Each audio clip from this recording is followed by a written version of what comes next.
Hello, once again mga kalingap, magandang buhay, Analisa Reality Vlog. Nakapahinga po tayo ngayon, break time. At ito, itutuloy ko yung aking reaksyon. At bagong lahat, thank you pala sa mga nakapanood na doon sa last upload ko, kaninang umaga dito sa amin. Kasi ngayong tanghali na yung patungkol doon kay Kalingap Grace or kay Kalingap Jessa, yung anak ni Kuya Bal, yung naging reaksyon niya patungkol doon sa kaguluhan sa Kalingap about doon sa Tulfo Girl. Ayan. So ito ngayon, medyo matagal na to na pending na yung aking reaction. Pero kasi napanood ko ngayon merong si Kalingap JJ, panibagong upload na nag-update siya na bukas. Anong araw na bukas? Sabado o Linggo? Anong araw na ba? Tama, Linggo yata. Hindi ko alam kung kailan na bukas yun. Basta naka-upload siya ngayon. Check up uli nga Ate Pia. So ito po yung may kinalaman dito sa sa x-ray na nakita, yung sa operasyon ni Ate Pia, sa implant, dun sa bakal, sa tubo, anong tawag doon, na mayroon daw sobra. Hindi umano nakita sa x-ray. Pero bagong lahat muli, maraming salamat po sa mga hindi nag-skip ng ads, new subscribers, welcome po sa aking munting kubo. Nasa comment section, nagta-thumbs up, nag-share. Thank you po. God bless sa inyo. Salamat sa pagsuporta sa akin. At syempre, huwag natin kalilimutan lahat po ng upload nila Kuya Bal, Kalingap Rab, ayan, sila Ate Edna, sila Jack, then mga Kalingap reactors, reactionists, suportahan po natin. At ingat kayo Kuya Bal, nasa biyahe sila ngayon, yung huling napanood ko is nasa Sorsogon sila. So, ito na. Una, pagbisita doon ni Kalingap Rab, sama-sama to sa aking reaction. Pagbisita doon ni Kalingap Rab doon sa Indiano House, kila Ate Pia. So, kinumusta niya at isa dito, ang pamumusta ni Kalingap Rab patungkol doon sa sitwasyon, syempre ni Ate Pia, At nabanggit nga dito na ni Ate Pia na yung kanyang, nung na-check up siya, yung x-ray niya, mayroong sobra daw, na tubo doon sa, nakita naman natin yung previous niya nung nag-crash na mayroong nag-crack yung kanyang buto dito sa hita. So, ngayon, syempre, naghilom na, follow-up, check-up, nakita may sobra nga daw. So, initial reaction na tayong mga walang alam, bakit may sobra?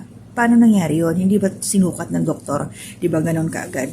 So, ito yung tingnan natin, yung the way nag-usap sila Kalingap Rab at saka si Ate Pia. Dati, Robin, dito naman, anong ginagawa dito, Ate Pia? Pinalagyan ko ng bubong ni Kuya Bal. Yung pinipito. Oh, yun. Okay. Hindi tila naman. So, kumusta man, Ate Pia? Galing kayong ospital? O anong balita? Anong sabi? Follow-up, ano? Ano daw po, may sobrang stainless. Kailangan pang opera ulit. Huh? O dun sa x-ray kasi may sobrang. Ito yung makakambira, maano ulit. Operation na naman. Meron ito Bakit yun? Nasobrahan ni doktor. Hindi ko kakawalan bakit may Kambira, sobra. yan. Okay, yun po mga Kalingap, medyo nakat na lang yun, nasa channel ni Kalingap Rab. Kasi yung pinakita ni Ate Pia na picture, nasa cellphone. Although hinarap yun ni Kalingap Rab doon sa camera niya, sabi niya, nga na may sobra. Pero para sa akin, doktor lang nakakaalam kung bakit, baka mayroon siyang, kasi mga surgeon alam nila yan kung bakit nila sinobrahan, o kung sinadya o nakalimutan, o ano ba. So, after that, ito naman si Kuya Bal, wala nila sila Ate Pia, yung ikinarga sa sasakyan ng Kalingap para dalhin sa hospital, pero wala yung doktor. Wala yung doktor na nag-opera kay Ate Pia. So, may second opinion na ang nag-check up sa time na yon, pa-x-ray uli. So, ito na siguro yung upload ni Kalingap JJ na dadalhin nila sa ibang, or baka doon na mismo sa nag-opera. So, ito yung nagbigay ng opinion doon si Kalingap JJ. Pero ito muna, yung sinabi ni Kuya Bal. Tingnan natin kung paano nila binuhat si Ate Pia. Ito na yun nandun sila sa sasakyan At may binanggit dito si Kuya Bal. Kilog yung bakal. Yung gulong. Yung gulong.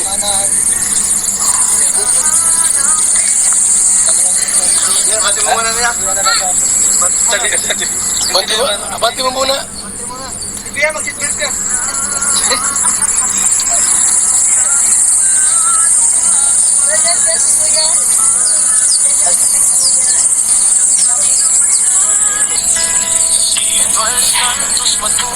Natin pong update sa Pia. At ngayon po yung po nila ngayon sa provincial court. Chika. Kasi yung buto po niya mga kaibigan sa tuhod may sobra. So, malalaman po kung anong gawin ng doktor dyan kung operahan para putulin yung naka-usling stainless or hayaan na lang mga kaibigan. Kasi sa x-ray po nakita doon na talagang may sobrang yung stainless. So ang advice ng iba putulin yung stainless kasi mahaba po yung sobra po. So malaman po natin yan kung paano, anong plano mga kaibigan. So yun mga kalingap. So the same kay Kuya Bal, hindi rin alam kung uoperahan o kung ano ang magiging ano ang malalaman tungkol sa sasabihin ng nag-opera sa surgeon, no? So kung halimbawa operahan, panibagong gastos, no? O baka mamaya libre na kung sakasakali. Puputulin ba yung bakal o ano ba yun? Mananatili ba siya doon? So ako may bibigay din ako ng aking opinion doon base lang sa aking personal knowledge sa pagre-research at saka may mga actual din ho akong mga experiences ng mga kaibigan ko.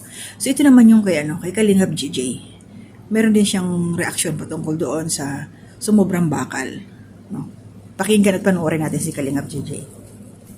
By the way, kaya po ganito yung request sa kanya, may x-ray ulit kasi nga po ang sabi ulit po ng nagtingin po sa kanya ay baka sakaling humilom yung buto kaya may pasobra. Ibig sabihin, tatanggalin yung nakalagay din sa buto ni Ate Pia. So, nasa isip ng bantay kanina ni Ate Pia na mahaba na naman yung incision or yung cut kay Ate Pia. Yun yung concern nila. Baka pag ganun ang ginangyari. Kasi nga po yung x-ray ngayon ni Ate Pia ay nakakabit lang. Parang may stapler, parang ganun. Pero hindi na po yun may stapler ha. Parang basta ganun lang yun. Yung tawag dito yung yung image dun sa sa x-ray. Ganun po yung nakita natin. Kaya may pasobra kasi nga malay natin baka ilahin yun. Hindi ko pa alam kung ano procedure yun. Kasi baka daw po baka daw gumaling pa or magbuo-buo pa, magsama-sama pa yung mga buto. So ganun. So ayan mga kababayan at kalingap. So almost halos pare-parehas.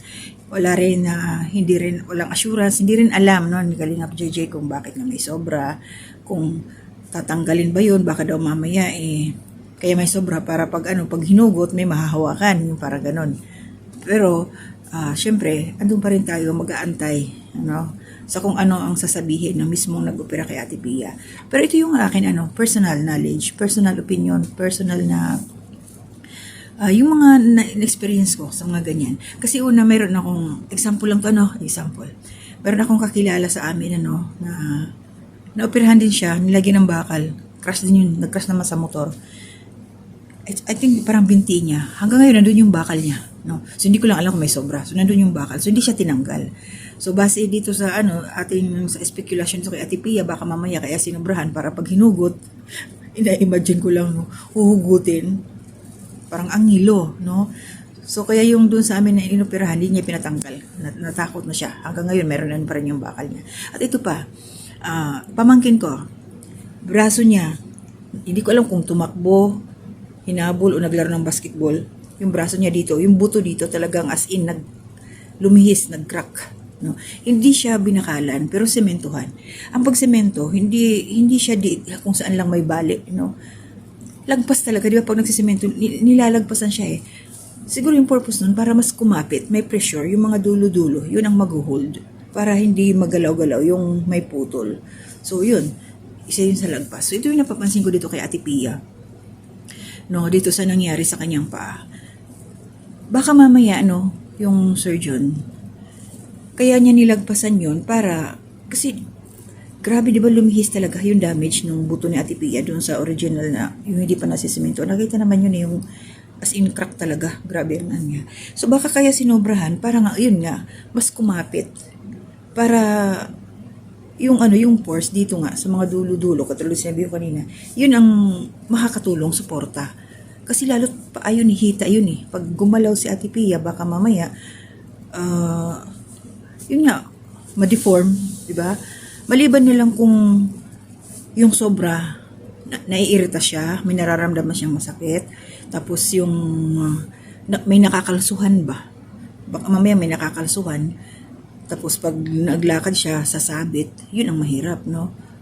Pero abangan natin kung ano yung sabi ng doktor. Basta yun ang akin nasa isip ko na baka kaya sinobrahan. Yun nga, para yung lakas, yung paggumalaw si Ate Pia, hindi matatouch or hindi basta-basta maapektuhan yung mismong may bali.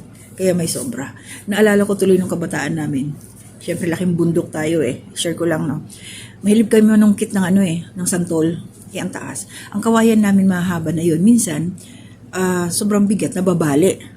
So, di namin maabot. So, ginagawa namin, dun sa part na nabalian, dinudugtungan namin siya ng kawayan, nilalagpasan namin kung saan yung may bali. Hindi sa mismong ganyan lang. So, yun ang nasa isip ko. Baka nga, kaya ganun, may lagpas para mas matibay, no? Para mas tumibay.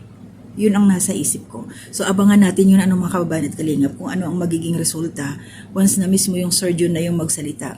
Kasi napanood ko ngayon kay Kalingap JJ, tinanong niya si Ate Pia, Ate Pia, paano yan? Kung sakaling nagkamali yung surgeon, malpractice, kakasuhan mo ba?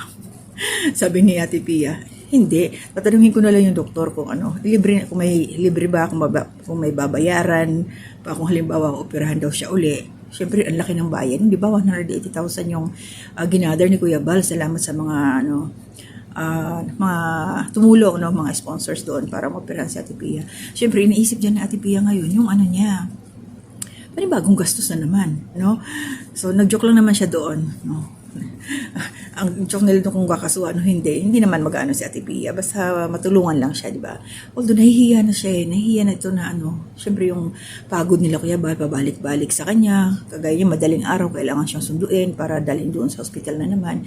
Yun ang, si Ate Pia nahihiya. Pero ito lang yung masasabi ko sa'yo, Ate Pia, tulungan mo yung sarili. Malaking bagay na yung, malaking tulong mo yun sa Kalingap, no, na hindi ka magpa-stress, magpagaling ka, labanan mo yan, lakasan mo yung loob, no? Huwag mong isipin na nahihiya ka sa Kalingap o Nandiyan na yan eh, tinulungan ka na. Kasi wala namang ibang tutulong sa kanya at saka hindi naman na iba. Ito sila, beneficiary yan eh.